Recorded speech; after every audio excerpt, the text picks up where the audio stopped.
Hi friends, வணக்கம். இன்றைக்கி என்னென்னு பார்த்தீங்கன்னா பீட்ரூட் சட்னி. பாருங்கள், ஃபஸ்ட்டு கடாய் வச்சுக்கலாம். கொஞ்சம் உளுந்து போடுறேன். உளுந்து நல்லா பொன்னிறமாக ஆகணும் ஃப்ரெண்ட்ஸ். அவசரப்பட்டு வெள்ளையாக்கிடக்கூடாது. நல்லா பொன்னிறமாக இருக்கும். இன்னும் தப்பில்லை, கையே வதக்குங்க.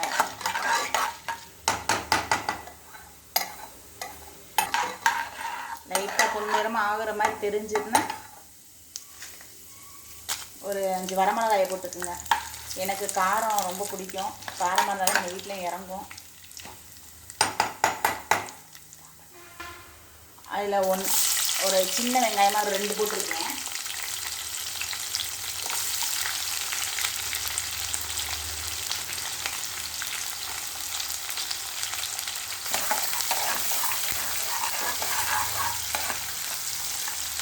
சால்ட் போட்டுக்கலாம். கைஸ், 2 தக்காளி, சின்ன தக்காளி நல்லா வதக்கி விட்டுருங்க. அப்புறம் அப்படியே அழகா ஒரு 2 கொத்து கருவேப்பிலை. ரொம்ப ரொம்ப நல்லது உடம்புக்கு.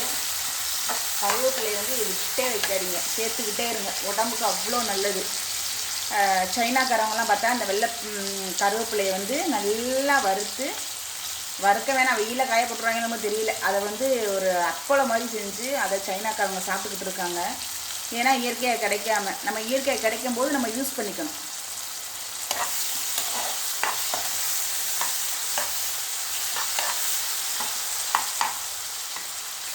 இன்றைக்கி இதில் என்ன டிப்ஸ் அப்படின்னு பார்த்தீங்கன்னா, நான் பீட்ரூட் அடித்து ஜூஸ் எடுத்துட்டேன். ஒரு டம்ளர் ஃப்ரெஷ்ஷாக ஃபஸ்ட்டு உள்ளதான் எடுத்துக்கேன். 2வதுலாம் நான் எதுவுமே செய்யலை. அதை எனக்கு வேஸ்ட்டு பண்ண மனசு இல்லை. அதனால் அப்படி ஒரு சட்னியை தளிச்சா அதுவும் உள்ளே போயிடும்ல. அதனால தான் எங்கள் மாமாவுக்கு எடுத்து கொடுத்தாச்சு. கை கால்லாம் நடுக்கிறதுக்கு இந்த பீட்ரூட் ரொம்ப நல்லதுன்னு கொடுத்தாச்சு. எனக்கு அதை வேஸ்ட்டு பண்ண மனசே கிடையாது. இப்படி விளக்கி விட்டா பிள்ளைங்க நல்லா சாப்பிட்ருவாங்க, தெரியாமல் வச்சு விட்ற வேண்டியது தக்காளி சட்னி சொல்லி.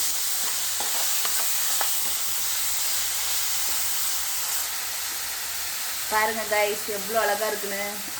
அழகாக விடுங்க, அதில் உள்ள சத்தை மட்டும் பாருங்க. ரொம்ப நல்லா இருக்குது பார்க்கவே. குழந்தைங்களுக்கு பீட்ரூட் பிடிக்காது இல்லையா? அப்போ நெய்ஸாக நறுக்கி தக்காளி சின்ன 2 கலந்து விட்ருங்க. கண்டே பிடிக்க முடியாது.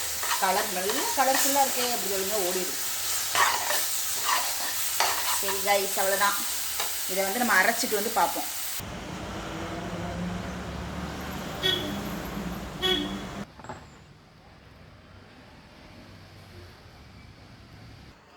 ரைஸ் மிக்சியில் போட்டாச்சு. இதை அரைக்கலாம். அப்போ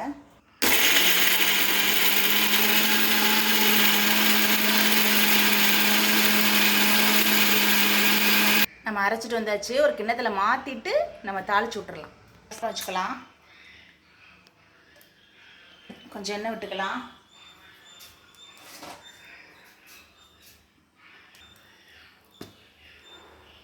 கொஞ்சம் தேவையான அளவு கடுகுளுந்து,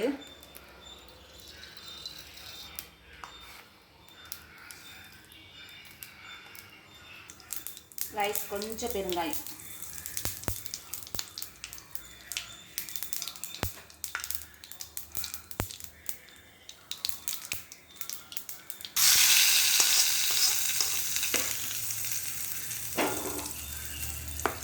நிறைய பேர் கருவேப்பிலையெல்லாம் போடுவாங்க. நான் கருவேப்பிலை அதில் போட்டனால போடலை.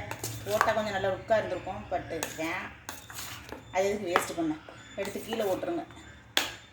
பாருங்கள் ரைஸ், இது ஒரு தக்காளி சட்னி மாதிரியும் இருக்கும். இது ஒரு தோசைக்கு, இட்லிக்கெலாம் வேறு லெவல்.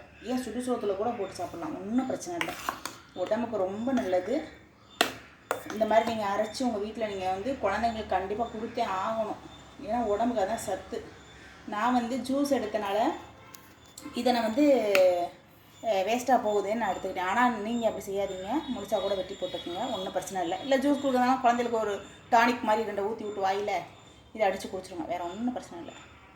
சரி காய்ஸ், இந்த வீடியோ பிடிச்சிருந்தா உங்களுக்கு லைக் பண்ணுங்கள், ஷேர் பண்ணுங்கள், சப்ஸ்கிரைப் பண்ணுங்கள். தேங்க்யூ.